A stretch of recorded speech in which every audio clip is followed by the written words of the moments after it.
Welcome back to the Soaring Tales. I'm Shivangi Mishra, and today we are heading north to Kugluktuk, a place full of stories, strength, and Arctic beauty. Joining me is someone who knows this land very deeply, wildlife biologist and filmmaker Mathieu Dumond. Matthew, thank you for joining us from the Arctic today. And before we jump in, could you please introduce yourself the way you would want to describe your journey? Thank you, Shivani. That's a pleasure to be here. And a short description of myself. As you said, I was originally a biologist, and that's how I moved north as a biologist. And I evolved towards a different way of looking at wildlife, so as a filmmaker. And I found my wife as well in the north. I'm here to stay. I think I've proven that. I've been there for 24 years now. Yeah, it's very interesting. And did you imagine before going there that you would stay this long? I didn't know about the Arctic in particular, but since very young, I had that dream of living in the wilderness with Canada in mind. It's a long dream that has evolved, and the reality is slightly different than the original, but it's as good as it can be. For listeners who have never been to Kugluktuk or the Arctic, what does a day in the Arctic looks like where you live? Well, that's one thing here when you talk about the weather, it's not doing small talk. So any day in the Arctic is highly dependent on the weather. Yeah. It can vary quite a bit, but and it varies also depending on the people. In Koloktok, I mean, there's a variety of people will mainly have occupations in town or around the village. Some will go out regularly on the land for hunting, fishing, or just for pleasure. It can really vary a great variety of activities that you can do as long as the cold and the winter doesn't scare you. It's a really nice place. And you have lived through both the endless summer light and the long winter darkness. What's your favorite season and why? How do you stay grounded and positive during those darker months? I think all seasons have their appeal. The core of the winter is always a little bit hard, but if you stay active and brave the cold, I think it's still okay. The short days limit some of the things you can do, especially when you travel on the land. It's a little bit harder to travel at night. As long as you're active and don't take the darkness as a barrier to do things, I think you can spend nice winters and doing lots of things. It's usually still a little bit more quiet in the winter overall. Springtime is the highlight of the year in a lot of aspects because you still have the snow to travel by snow machine. Towards mid-spring, you have pretty much 24 hours of daylight, so Yeah. you can plan your activities over the 24-hour period and you're not restricted with the sunset or the sunrise. Yeah. And then, of course, the summer is beautiful. The beginning of the summer, like July, is a little bit tougher because the mosquitoes are out and it can be a little bit annoying, especially if you're not used to them. Later in the summer, when the mosquitoes go down, it's just beautiful, and it's one of the precious aspect of it is that it's fairly short, and then you go back into the winter fairly quickly after that. So it's always the time to do as much as possible during that period of no mosquitoes and nice temperatures. Towards the end of the summer, the colors of the tundra are changing, so it's just Yeah. amazing landscapes with beautiful orange, yellow, and red. It's I like love that. having forest right at your feet. It's really beautiful. Yeah, you're right. I love that beautiful orange color and the Yeah. landscape during that phase. Mhm. Look, has a very beautiful and strong Inuit culture. What are some of the everyday traditions or practices that you see continuing today? And what's so special about it? Well, For various reasons. The first one being the cultural heritage. People are still very close to the land and to resources from the land. That's the culture living off the land, basically. So it still continue in a slightly different way than it used to be maybe 200 years ago, but it still continues quite actively. Another necessity is that because the Arctic is so isolated and for most communities there's no road, everything is brought by plane or by the big ship in the short summer. Everything is fairly expensive, including the food. So being able to get your own food on the land or in the water is a necessity on top of being a cultural practice. People still do a lot of those. Right now, a lot of people are going out fishing just in front of town, drilling holes through the ice and jigging for whitefish mainly, a little bit of char, but mainly whitefish and cods a little bit. Earlier in the season, when before the ice get too thick, we usually put nets in the river under the ice to get some Arctic char and whitefish. We usually get enough to supply for the winter. People are regularly going out hunting as well for larger animals like moose, caribou, muskox, and that's the one of the main base of meat and fish is coming from the land with people going to harvest them themselves. Yeah, the country food. Yeah. Yeah. And what's one activity or celebration or gathering you look forward to every year? What's your favorite one?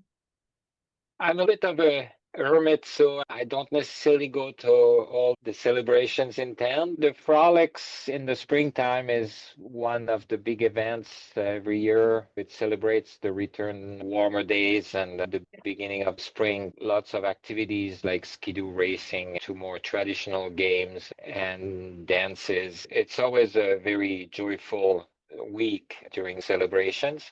As we approach Christmas, there will likely be also a series of activities, mainly indoors during that period, but of dances, music, games, things that allow the community to come together and celebrate. Yeah, so Natick Frolics is your favorite festival, the favorite time of the year when people gather and It enjoy and share food. is a very nice festival. The Natick Frolic is very nice. I don't attend very often because a lot of time that's when the days are getting nicer, so we end up going out camping instead. Oh yeah. We're away from the community and we celebrate our own way on the land. But yeah, no, it's one of the nice gathering of the year that people are looking forward to, for sure. Yeah. And talking about learning from the land, you have mentioned already in our previous conversations that there is a lot of learning from the knowledge keepers and indigenous elders. And I have also experienced that while working in Arctic Genomics project. So what has the land itself taught you so far? A lot of people, and in particular my father-in-law, taught me a lot about traveling and surviving and hunting this land. I'm really thankful for the knowledge that they provided me because that allows me to do a lot of things relatively safely. Now, the land itself, one thing that you could learn here is that the land is basically takes care of you but doesn't care about you in a way, in the way that you're the one who has to learn to avoid being in a bad situation. The land itself doesn't have any stake in the outcome, so either way it doesn't really matter to the land. But it is a beautiful land that has a lot of resources that you can use to survive and make the most out of it. It gives you some kind of serenity when Mhm. you're at peace on the land. It's a Yeah. very healing environment whenever you're worried or stressed out, or if you go on the land, most of the Mhm. time you found some peace. Oh, yeah, absolutely. I go to the Bow River every time I feel sad or a little heavy. I just go and sit in front of the Bow River and speak. I consider that it's like a mother-daughter relationship, and I speak everything. And when I come back, I feel so relaxed. So it's like connection with the land, with water, with animals. Everything is interrelated, and we are also so much related that we are part of this beautiful nature and Mother Earth. So, you have also worked at the intersection of indigenous knowledge and Western scientific knowledge systems. And what helps these two ways of knowing coming together? There are some similarities, but there are also differences. How do you feel about it? Well, the way I see it is traditional knowledge is mainly a local knowledge. It is long-term study of a specific environment by an individual. And you can have enough individual talking together or experiencing the same thing and coming to similar conclusions. So you have some consensus on the processes, the observations, and all that. And it's a great base for establishing context. If you wanted to do a scientific study, for example, local knowledge will give you some context and ideas of what to look for. And on the other side, when you get some results, you can go back to it with your results and put your result into a longer term context that can be useful for drawing conclusions or new hypotheses. But I think they're complementary. One thing that is often missing with traditional knowledge or local knowledge nowadays a peer review in a sense. Like it's not perfect in science, and there's some Yeah. papers or some studies that go through the mesh and have some errors. It can happen with science, but with traditional knowledge, you have to know the individuals to make an assessment on how valuable the information is. In the old days, the peer review was basically if a person was able to survive or not.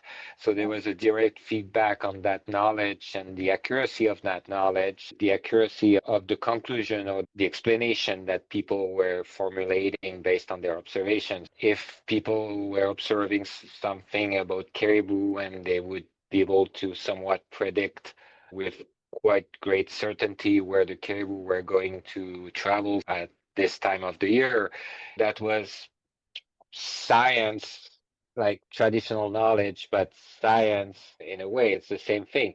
Yeah. Now, if they're right, then they would strive by having some meat every time they go to the right place.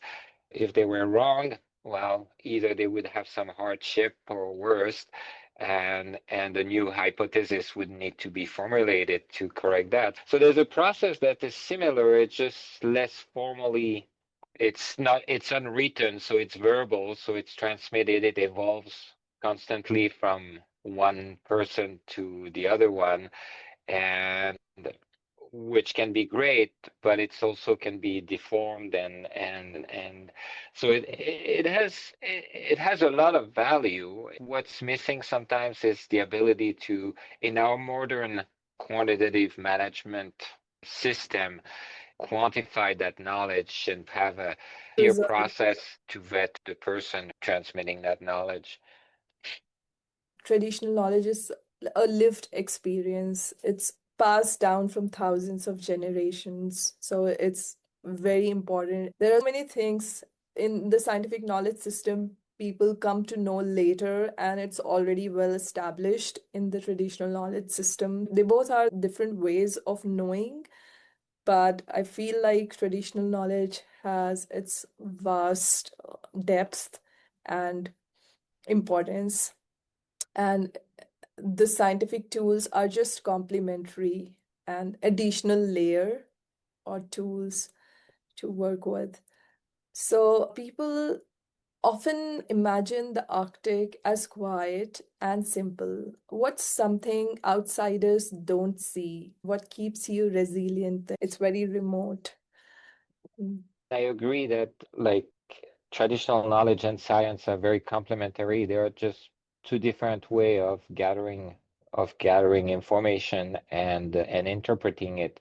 And it's just the reality that none of them alone nowadays can do a great job at informing management for the environment because they are both lacking some aspects that are linked to either the environment itself or to the rate of change that we see nowadays that is outpacing the way traditional knowledge is usually gathered. So it has to be a mix nowadays, I think, to have a chance to do a good job with management for sure. Yeah, co-management together. Uh, my Next question was About the Arctic, like, so people often imagine Arctic that it's very quiet and simple and very remote, and what's something outsiders they don't see, but because you are living there, you know how it is and the problem solving skills and all those things. Yeah. I think now less and less people are that uninformed that I think most people now knows that we don't live in igloos and there are houses Oh, and people have electricity and most of the convenience that you can have in a house. One thing that might surprise a lot of people is that except for a few larger communities in the Arctic, a lot of the smaller communities have to have water delivered to them. There's no pipe system running through because it's very expensive and complicated. You don't want those pipes and the water in them to freeze. So in a lot of the communities, it's actually trucks, water trucks that are coming to deliver water in a tank inside the house. It's the same with the gray water. The toilet water is going into a tank that is pumped out by a truck and brought to the sewage lagoon. This is something that may surprise some people, but that's the way we have water and sewage dealt with here in Kuluktuk anyway, and a lot of the small communities. And other than that, it's more active than people think. There's life in the village, and people are active either socializing, driving around, and using snow machines and quads in the summer. But there's more and more like regular vehicles, pickup trucks and these and then one of the big challenge I mentioned it earlier that is that all our goods are flown by plane most of the year. For the non-perishable, they are brought by ship short summer. One fun fact is that we get our gasoline, heating fuel, and aviation fuel once a year by ship. So we have a year's supply of those fuels and have to store them for the whole year. mm, And of course you have, because it's fairly small communities overall, like a few, like Koglotok is I think 1,400 inhabitant. Most of the communities are in that range between 1,000 and 2,000. So you don't have all the services, of course, that you could expect in a larger center or a place connected by road. So you have to be a little bit jack of all trade with being able to make do on your own to repair things or find solutions to problems because in a lot of cases you don't have an expert next door. But there's also a good sense of community. People help each other a lot. You don't have to know everything about everything. You can have your specialties and help somebody that needs something in that area, and then you ask for help in the field that they're more comfortable with. For example, I've learned a little bit, but I'm not a great mechanic. So usually when I have mechanical problems with my snow machine or quad, I ask for help, either my father-in-law, some other relatives that are much more inclined mechanically. that's so beautifully explained. It's very important to learn the skills and that people help each other. The sense of community and harmony together makes it easier. in hard Yeah, situation? we also have our problem, and we usually say there's about 5% of the population that create 95% of the problems in the village, and that's close to true. A small proportion of people are not necessarily the Uh, best to live with, that create some problems, but overall you can avoid that most of the time and have a very peaceful life here. And our metal dump is our parts store for snow machine and quad. When people leave an old broken vehicle, you can go get some parts to repair. It's done elsewhere in the south as well, organized, and usually you have to pay or something. Here, people leave their things at the metal dump, and then you can go and look for parts, and you have to because the price of shipping things here is very expensive. It takes a lot of time too. If you order something, it can take at least 2 weeks to arrive here, even with oh, priority mail. And a lot of time it's more like 3 weeks. So you have to be either patient or find alternatives. exactly. Yeah. If we talk about the changes from your own experience so far, what changes have you seen on the land or ice over the years? I've been here now for 24 years, so it's a decent amount of time. If you talk to people that have lived there all their life, you can even hear stories about bigger changes than what I'm going to describe. But just in 24 years, the in the fall, the freeze up has delayed now 3 weeks. So there's 3 weeks difference between when I moved to Kuroktok, where usually by by the first week of October, the sea ice were starting to freeze, and by the second week, it was frozen at least quite away from the shore. Now you can still launch your boat and go boating the 1st of November. Mm. It's quite dramatic. The most visible change in terms of freeze up is in the fall time. And then in the springtime, it it it does get earlier, but mainly it gets different because it used to be quite dramatic in the way that the ice would get really thick. The breakup of the river would be quite dramatic with 6, 7 feet thick blocks of ice rolling and tumbling. Now the ice overall is thinner and mainly melts in steps. The ice kind of disintegrate more than breaks. And it has a lot of impacts on the river bed. There's no dredging in the springtime from those blocks of ice rumbling through the channel. And now there's way more rocks, way more sediments as well in the river. It's shallower because there's no more of those big breakups. In the springtime, in terms of impact on our lives, we lost about a week of traveling on the sea ice because it gets rotten faster. On the land, the snow melts much earlier as well. Now it's quite visible, and 24 years start to be a good number of years. It's not an incident once in a while that makes you believe in a trend. It's actually a trend over a long period of time. We were talking about it earlier with the importance of traditional knowledge. To get some context, you can ask the elders and you get even a clearer picture that things have really started to change not that long ago and have changed quite dramatically over a short period of time.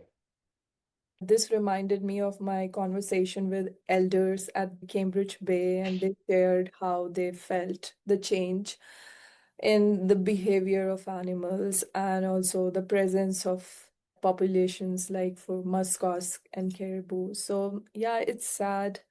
I can feel that they have experienced that in their lifetime and they have seen that in their childhood. What was the situation at that time and now? So it's kind of very sad thing to notice and to witness. But yeah, the changes are visible. I think for two things, both for the environment and for the people, it's the rate of change that is the main problem. The environment have changed over millions of years. It has changed numerous times. And to go back to traditional knowledge as well, even just culturally, most cultures are used to certain parameters in their environment and rely on those to make their living. And when those are changing very fast, it's very hard to adapt, especially for the knowledge to be able to plan ahead a little bit requires more stability and a long-term knowledge of that relatively irregular pattern that allows you to make some informed decision for the future. But nowadays, with the rate of change, people talk about warming, and of course, globally, there's a warming up of the atmosphere. But what it results on the ground is mainly a chaos in environmental patterns and weather patterns. That's what makes it difficult for plants, animals, and people to adapt and plan for the future. Yeah, and that's why the conversation with people like you, it's so important. You have mentored so many young people. What you're doing is amazing. Like you're sharing knowledge and inspire the future generation. So, what message you would like to give to the Arctic youth and everybody to carry into the future in this present situation? To summarize, maybe get informed. The thirst for knowledge is the thing that has kept humans alive so far, because by knowing you have a chance to react to what's going on and potentially change some of the things that are going on. Especially in the north, like in Nunavut, we're 40 or 50,000 people over 2 million square kilometers. It's easy to say, I'm just going to do my own things and live a happy life, and probably my kids too. But it's not the case anymore because everything, especially when you talk about waters and atmosphere, is connected to what's happening elsewhere. So I think the key message for young people in Nunavut is get curious, inform yourself, so you're ready when there's an issue you want to tackle. You're used to learning about topics and can make a difference by speaking Yeah. with what you learn, and both from what you read or what you heard with other people and from your elders, and you can have all this information and make informed decisions. Sometimes the problem is when people, especially young people, are not ready to inform themselves fully, and they just try to tackle issues with the only reading the headlines, and that's when things don't work. So get curious, learn about anything that interests you, and make the most of it. Thank you so much for sharing your stories, insights, experience, and wisdom today, Matthew. And listening to you reminds us all that resilience, culture, community, and knowledge live strongly in the Arctic, in the people. It's not just a landscape, it's about people. Thank you for giving your time today and talking to me. I feel grateful that I got a chance to have a conversation with you today. Well, thank you for having me. Maybe one last note is I reflect a lot of time, and I'm stunned how a lot of people in cities are so disconnected from the environment. That's something that people in the north Yeah, have, is that they still have that connection with their environment, and yeah. so they do care regardless of their background because it's part of everyday life. I think it's important because you can see some otherwise people that are completely disconnected don't have a grounded view of the world. Yeah, you are very right. And I feel we are also going to be the elders of our descendants. What kind of elders we are gonna become, that's so important. What we are leaving behind, what we are doing. Are Mhm. we doing our part? That's so important and huge. message. Yeah. Thank you, Matthew. And to our listeners, thank you for joining us on the Soaring Tales today. With this message, stay curious, stay open, and we will see you in the next episode with inspiring conversations like this. Thank you so much, Th- Matthew.